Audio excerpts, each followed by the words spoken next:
Hi, hey, hello, and happy Monday. Welcome to our Monday Conscious Conversation, where we're diving into a very special series covering relationship and intimacy. Welcome, welcome. Get settled in because it's going to be a juicy conversation, of course, because we are talking about relationships still. And what is juicier than getting into the nitty-gritty corners and shadows and all the things of relationships in which they are truly a masterclass. Absolutely. And whether you do a course with us or you do coaching, you begin to learn and understand that all of life is a relationship. But specifically, when we're talking about intimacy here, we're focusing on that dynamic within your partner. And if you don't have a partner, this still translates and out pictures within other dynamics. If you are a single parent, if you are a sibling, or just a child, you have some type of intimate relationship with somebody that you've allowed yourself to be completely vulnerable, transparent with, and all of the ness has come out, which is what we're going to talk about today. And we just want to say thank you again to all of you that put in your input and fill out these questionnaires. That come live to these conversations that allow the direction and the shape of these to be molded and to allow us to expand ourselves and hopefully you as well. Yes, absolutely. We we don't get away from relationships, do we? I mean, you cannot. You can run off and become a hermit by yourself, and inevitably you're probably going to miss humans and the ups and downs and emotions because really we're here to experience it all. But we make it so much harder on ourselves because of the resistance and the judgments of what we're supposed to be feeling and then what we're feeling and what we're not supposed to be feeling. And so it's such a fun ride. And we always are learning so much if we allow ourselves to. But there's this aspect today that we're talking about, and it's this not having the space for our partners that we have for everybody else. It's this question. The question is, why do our partners get the worst of us? And it's like, oh, right? Because Kirsten and I have worked through a lot of this in our own relationships and these questions of, like really bringing them to each other as practitioners as we've been growing, as we've been healing and doing our work. And then the embodiment work beyond that, of to holding ourselves accountable and really being the observer of when we're, falling into that. Absolutely. What a journey that has been. I'm just gonna be real, transparent. That question, like she said, we've asked that ourselves. I remember very distinctively when that was delivered from my spouse to me. And it wasn't, oh, can we have a conversation? It was a heated, argument or intense fellowship, like we like to call it, of, why is it that you can do what you do for other people, but like I don't get any of that. Like you're not that for me. And I remember being so defensive when he said that. Was like, whoa, back into reflection of like, I am that. I am all of that. And I am that for you without having the ability to have space for his experience and seeing myself in the way in which that he was seeing me through that, which was very, very real for him. To, fast forward now to where we are, to being able to be completely transparent, be like, I understand what you were saying. I understand where you were coming from, and I'm really excited to kind of expand and liberate around this conversation. There's so many pieces of this. I mean, we we can talk about so many pieces and still there's going to be more. So if there's something you want clarity about or you're like, "Hey, but this is actually, kind of what's coming up for me," please bring it because then we can dive into it. Um, there's one of these, gosh, it's these intimate relationships. What I'm hearing is just like you can't hide.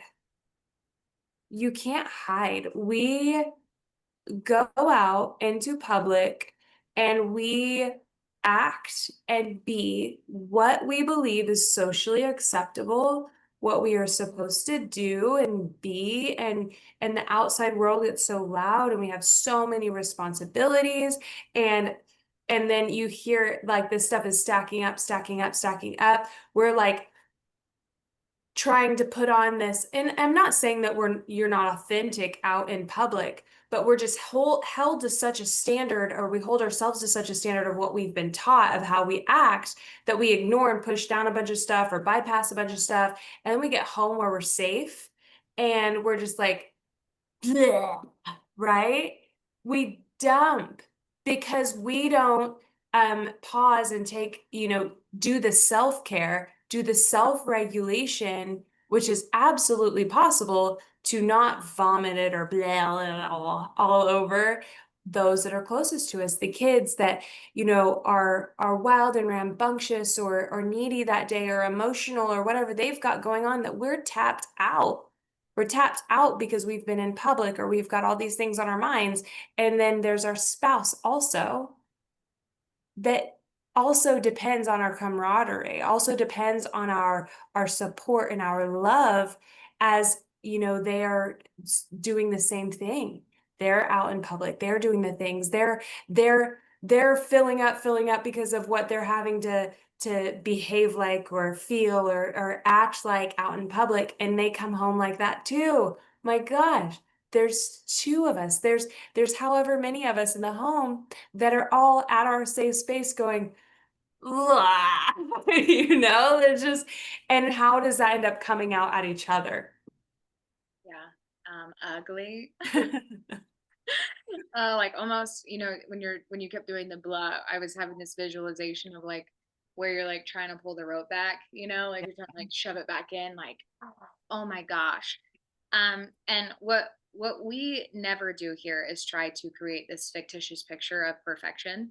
Yeah. We do that now in our relationships, but it's different because there's this established grace. There's this, oh, okay, I'm so sorry. Let me take a breath. That regulation that Tristan's talking about, Yeah. that had nothing to do with you. That wasn't about you. I was not even here.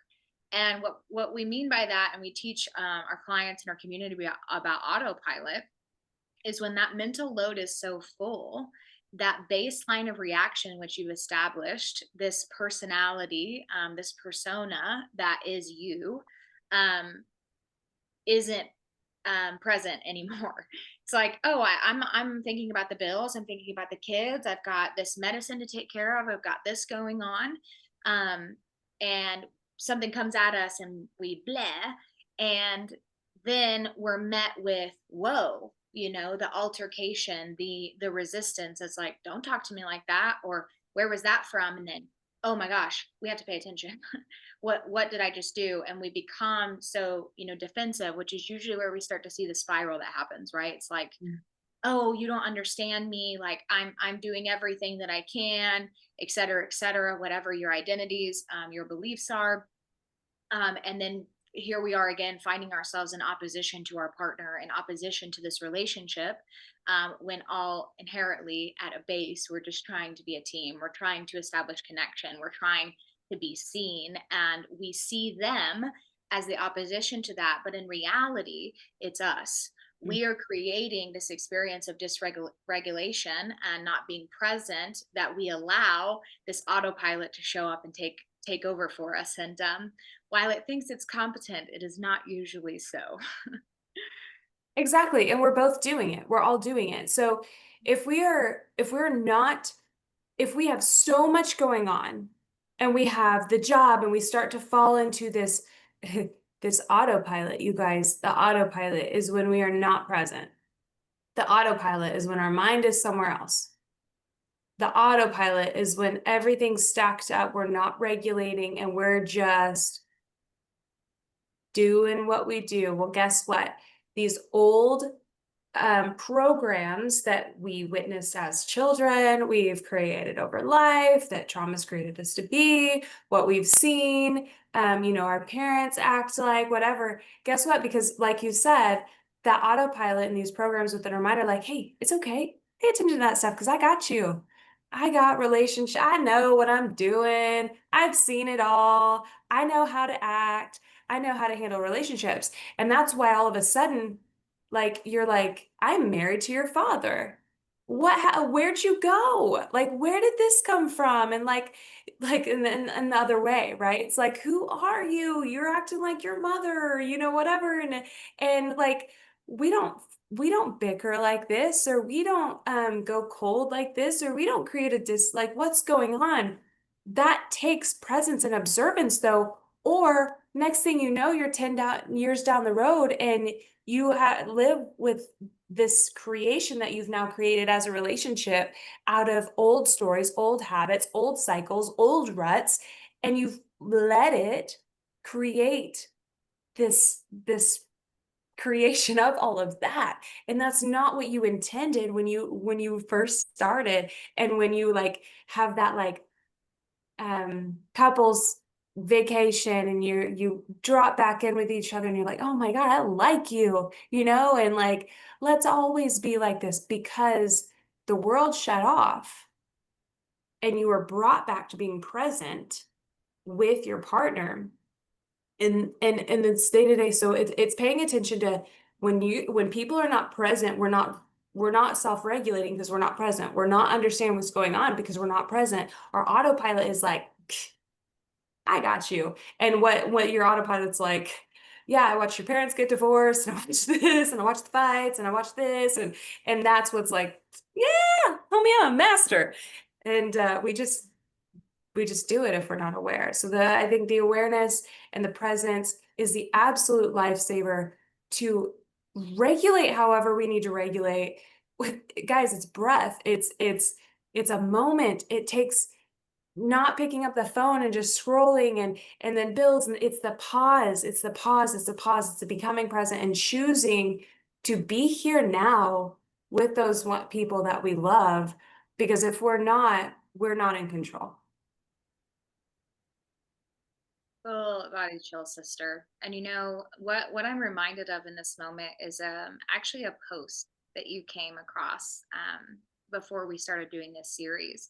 That was such a call to home. That was this basically call to action of being this radical, woman in your home, and like boldly taking your family back, boldly taking your Mhm. relationships back, and remembering like what is of the utmost importance, and basically to say that if you want your relationship to be different, you have to be different. Like, we have to do things that is not the societal norm of dynamics and life and behavior. And it is uncomfortable. It is for you to make a conscious decision to slow everything else down and to give what is most important the attention that it deserves. Sometimes it feels like sacrifice. Mhm. Sometimes it feels unfair. Sometimes we have to let go of the resentments and the stories and the things that are perpetuating in order to open ourselves up to experience that love and that presence and stuff again inside of ourselves and Yeah. with our partner. Yes, absolutely. Let's get to that was beautiful. Let's get to this place to where why don't we have as much grace for our partner? This person that we've chosen as our partner for a reason. And it doesn't mean you're like, gosh, like I was in a different point in my life, right? Um, we there we're choosing. This is what's important. It's not what we chose in the past that we have to deal with the consequences or whatever. It's when we are choosing this partnership. Okay, actively choosing. That's a big deal right there. It is something we really need to focus on. It's not I chose this partner, now I have to deal with it, or I chose this partner and now I have to live up to this partner or whatever. It's I am choosing to be in this relationship. Is, why don't I have grace for them? And it's like we hold this partner up to this unprecedented standard, because and I guess I have to just give you what the answer is right now. but we hold them to such a high standard because what we're doing is we're actually placing them as this God in our life, putting all this power, putting our worth, putting our love, putting our things in their human hands. And then every action, everything that they do, everything about them has got to be a reflection of how worthy we are, how loved we are, or whatever, or how much they love us, or how much they care about us, or because we've lost our connection and our source from a space that's so infinite and never failing. Um, being in aligned and being able to be there, being able to have the practice, being able to remember every day, remind ourselves when we get a little off kilter, we've placed all that power in somebody that's dealing with the same things we are. And so we hold them to such a high standard that they can never, ever meet. That's hard. That sucks. Like, that's really hard on each other. Like, I can't meet your standards. I can't make you, I don't understand when we're all dealing with the same thing bouncing off of each other. It's relationships are insane, Captain Insano, but so it was such a beautiful opportunity to experience things beyond our wildest dreams if we really, bring things back, really get things into the perspective, really do the work, like really commit and, get both feet where we're at and, move forward. Yeah, absolutely. Um, I don't know why my brain always wants to go to explaining the car dynamic. Um, but if you're hearing this conversation and you're like, no, they're messed up. Like you don't understand.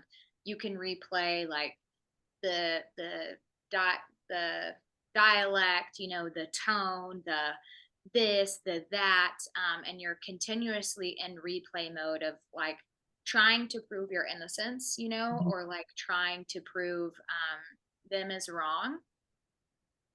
You're going to continuously stay there. Yeah. And the easiest way to think about it is like your car, for instance, like it's a machine, and how it's working, all of the mechanisms and how it speaks to one another, just like your body. You're not telling your body to breathe, you're not telling your heart to beat. Your subconscious mind operates the same way. So while you can say, like, no, I'm sitting here and I'm washing the dishes and I was doing this and I was thinking about this, it's so much deeper than that. When Tristan's talking about your patternings and the things in which you've witnessed, you are a programmed individual. Like just like that car was built, this body is built. It's operating off of data in which you fed it, intentionally and unintentionally. Yeah.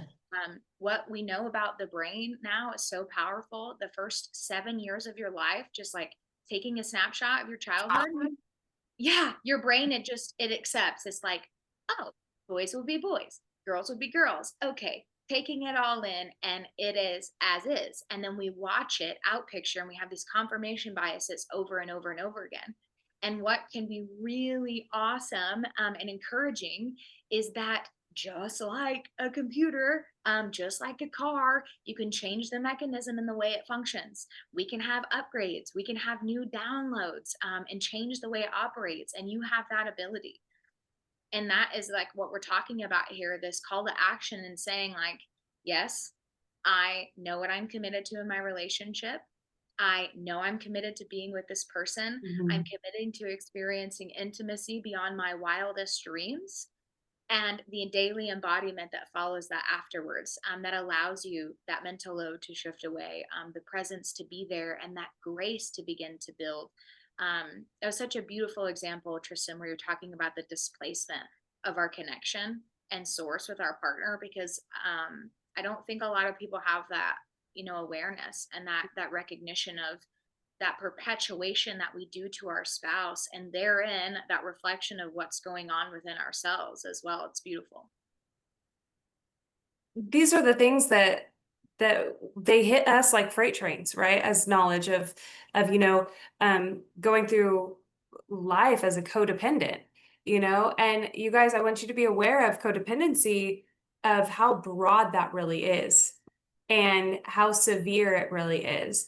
And um it can change lives, it can end lives, it's this super dependent on this other person, and you're depending on them to keep proving your story and being that bad guy, you're depending on them to complete you, you're depending on them so desperately, and it is a roller coaster, and it is a deadly hell of a roller coaster when we were so blindly codependent or very rarely codependent. And there are websites to get help with this. And we're very much in the experience that we were in that decision of choosing our partners and choosing to put everything we did into our relationships and make them work and try to make them work and give it all the opportunities. And we're not saying that that's the only option. We know that there are relationships that are unsafe. There are relationships that are so codependent that are just you cannot get your mind right and stay there because there's constant problems. And we do understand there is relationships that may need space or may need help, and may need a coda to go through some codependency work is very important. But when you were talking about the sponge effect of under 7, a key part I want to bring up here is when you're in that, it's the beta brainwave, yeah. From 1 to 7, you're like in a meditation, that you're in that sponge, you're in like the, oh, this is just what relationships are. This is what mommies do. This is what daddies do. These are how mommy and daddy, act, and this is how they act with me. But the whole time, you believe that you're the center of the universe. So every single thing that you're absorbing is a reflection of you, your worth, your love that you're worthy of or able to have. What is conditional love? Like, when do I get love? It's all, everything means something about us. Well, when we're not healing that, or we're not healed, or we're not aware, we're not conscious, guess what is playing out in our relationship? It's that young child that is, everything that's going on, it means that about me. It's that little child that's acting and feeling the, well, what about me, and like, where's my love, and you must not love me, and it's the child that hasn't been healed. It's these commands and these ideas of love and life and others and relationships all playing out just from what we have encoded in our brains, that we have experienced come in through our DNA. These things can be shifted, but it takes that active participation and dealing with it. Freaking absolutely. Um, what's funny to me about this conversation is the paradox or the belief, that we're not safe in our relationships, or like we're not seen, but we allow so much of ourselves to be seen by our partner. Like the whole basis around this conversation is like, why can that person or version of me come out here, but doesn't come out in other places, like that they get the worst of me, right? The worst of this out picturing. And if you can really sink into that and recognize that you've already established a level of like trust and intimacy within that dynamic, that you have all of that coming out already. I hope that you find comfort in that. You've made that commitment to be in that space, and it's like, okay, well, now what? Now what? Like, you've seen all of that, and we really encourage you. You don't have to talk to your partner about change.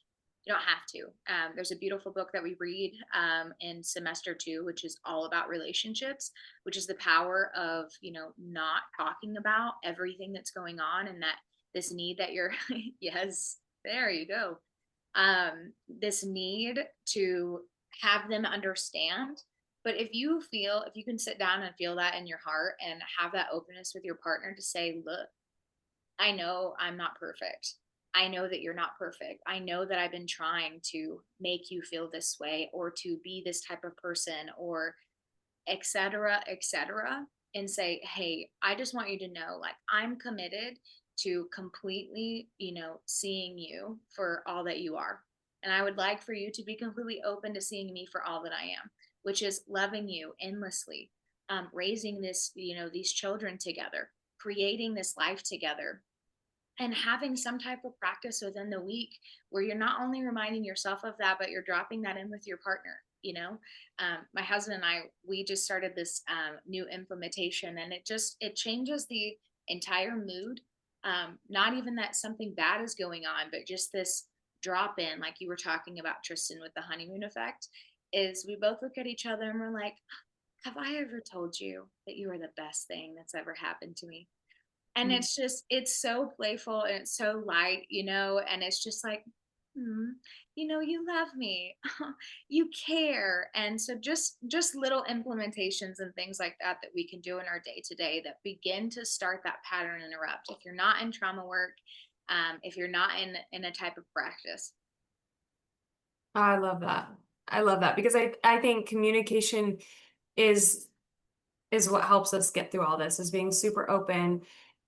Because if we don't believe we're safe enough to communicate what's going on and things like that, w- like we're not going to move forward until we're safe enough to communicate and able to communicate as as a partnership.